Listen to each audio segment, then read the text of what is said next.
A very good afternoon. You're watching the Big Lunch Hour with me, Akshatam. Well, first up, the Supreme Court has directed the Government of India to withdraw all orders which make the Aadhaar card mandatory for availing any service. The court has also directed the UIDAI not to share any information pertaining to an Aadhaar card holder with any government agency without the prior permission of the card holder. The Supreme Court was hearing the petitions challenging the constitutional validity of Aadhaar card, with those opposing the mega project saying it was not backed by any statute and compromises with national security. My colleague Arun joins us over the phone line with more information. Arun, a big blow for the holders and also, of course, for the government.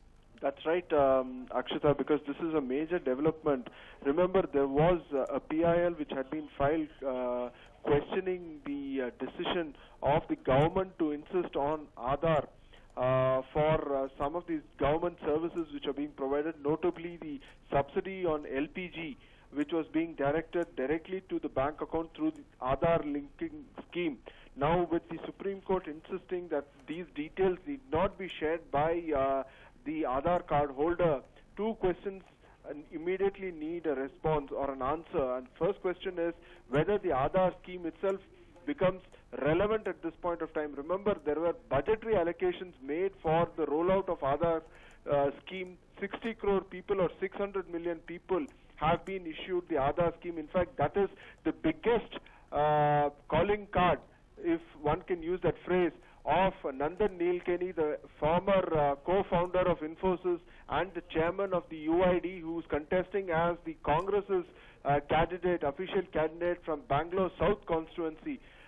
Secondly, it also raises now questions as to what system or mechanism you will have to not only provide a national identity to every Indian, but also whether this kind of scheme means it's the end of the road for the entire UID scheme per se. Although there are conflicting reports coming out to suggest that only in case of some schemes, the decision to not provide the Aadhaar card details would be made imperative, but not for all schemes as we speak, Akshita. Right, Arun, now this particular decision is a big blow for the government. Could we see a sort of a review petition being filed?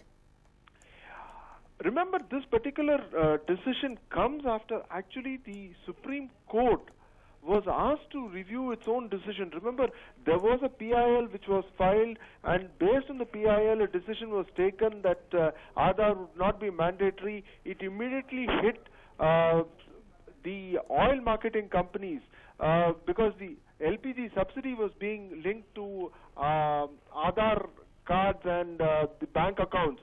So once the decision came out, the Supreme Court's decision itself was asked by the central government to be reviewed. So there could not possibly be a review of a review decision, Akshita. Right, Arun, thank you so much for joining us with all that information. But of course, a big blow for all those card holders as well as the government, as the Supreme Court has stated that the Aadhaar card will not be used for government agencies without permission. And even as the election season is upon us, let's take a look at the political updates from across the country.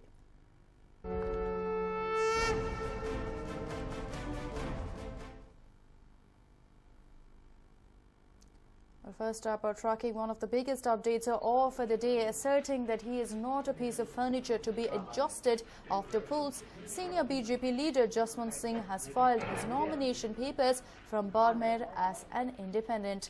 He has also made it clear that the party will have to suffer the consequences of internal strife coming to the fore ahead of the Lok Sabha polls.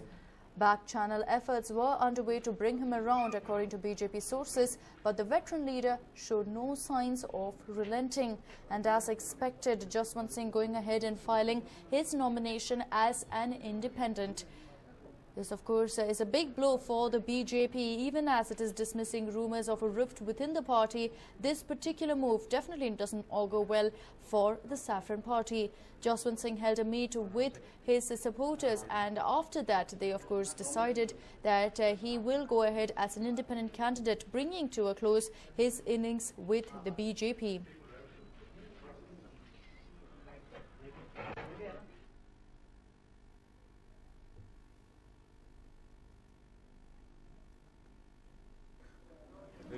किस चीज़ से sir? ये कदम उठाया है आगे के लिए और यहाँ से ज़्यादा दूर नहीं गाँव है भाद्रेश, वहाँ एक बहुत बड़े महाकवि संत कवि हुए हमारे ईश्वरदास, उनकी 2 लाइनें हैं। आप हिंदी की चैनल है? हाँ जी, हिंदी। ईश्वरदास जी की 2 लाइनें देखिए, बहुत सुंदर भाव है। ईश्वरदास जी इसी धरती के रत्न हुए। उनके काव्य पढ़ी पहले बाड़मेर पूरे जिले में मलानी में रोज उनका एक हरिरस का कृत्य है।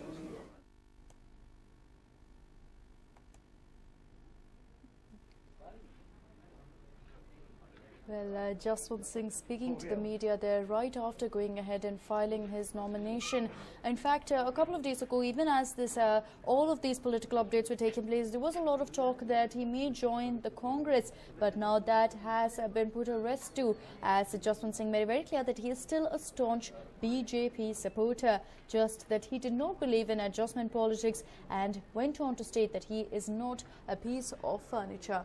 This will definitely give politics in Rajasthan a new twist. Jaswant Singh is known to be a very, very popular name in that Barmer constituency. So will this particular decision to keep out Jaswant Singh and field retired Colonel Sonaram Chaudhary backfire for the BJP? We'll only have to wait and watch.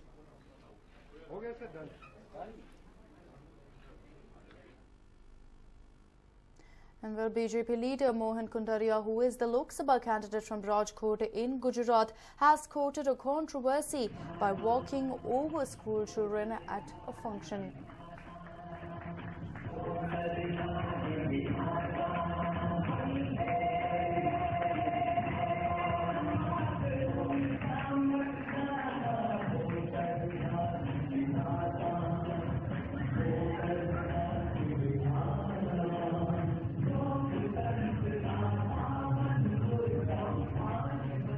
This particular video was shot during a yoga camp, and several supporters are seen waving the tricolour as well as saffron flags while the BJP leader walks over the students. A version of Vande Mataram can also be heard in the backdrop. This absolutely shocking video has gone viral, and people across have now gone ahead and shunned the leader for indulging in such a shameful act. But what is absolutely shocking is that Kundaria has gone on to defend himself, saying that it is a yoga camp and the children were trying to exhibit their skills and had asked him to do the same to show their skills. Of course, we have seen this in the past, but is it right for a political leader, someone who is standing in the elections representing the youth, going ahead and using a child as a leg rest?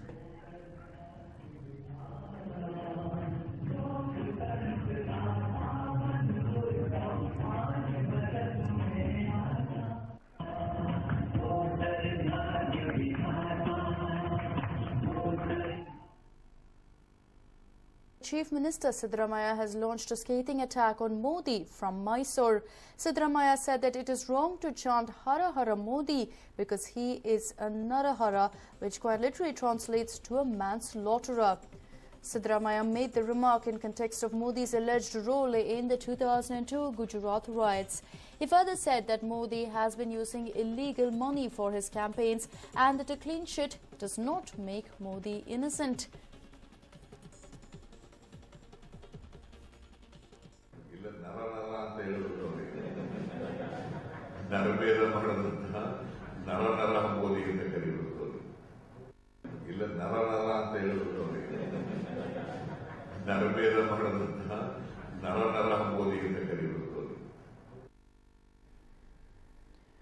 Well, that was the controversial remark being made by the Chief Minister there, stating that people say Hara Hara Modi, it should be Nara Hara Modi, considering that quite literally translates to manslaughterer. Once again, of course, pulling up the trump card of the Congress, the 2002 Gujarat riots. This time around, Siddaramaiah further went on to comment, saying that just because Modi has a clean sheet, that does not make him an innocent man.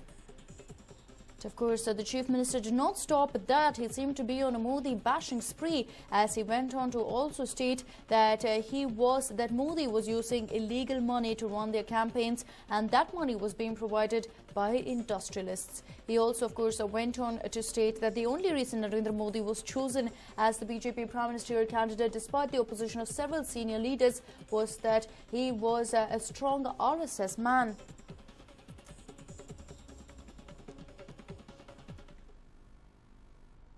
And while BJP candidate Suresh Angadi has landed in trouble while filing his nomination for the Lok Sabha elections in Belagavi. He entered the DC office with several supporters, which constitutes a breach of code of conduct, as the candidate is not allowed to enter with more than 5 members. The DC has issued a notice and also demanded the suspension of 3 policemen following the drama. The DC has also seized a car. In fact, when candidates go in to file their nominations, not more than 5 members are allowed to enter along with the candidate. But in Suresh Angadi's case, we understand that several people entered the DC office along with Suresh Angadi. This is a breach of the poor code of conduct and a complaint has been registered against Suresh Angadi. The DC has issued a notice and demanded the suspension of 3 policemen following the drama, considering that they allowed so many people, his supporters, to enter the DC's office while Suresh Angadi was filing his nomination papers. The DC has also seized a car in this regard.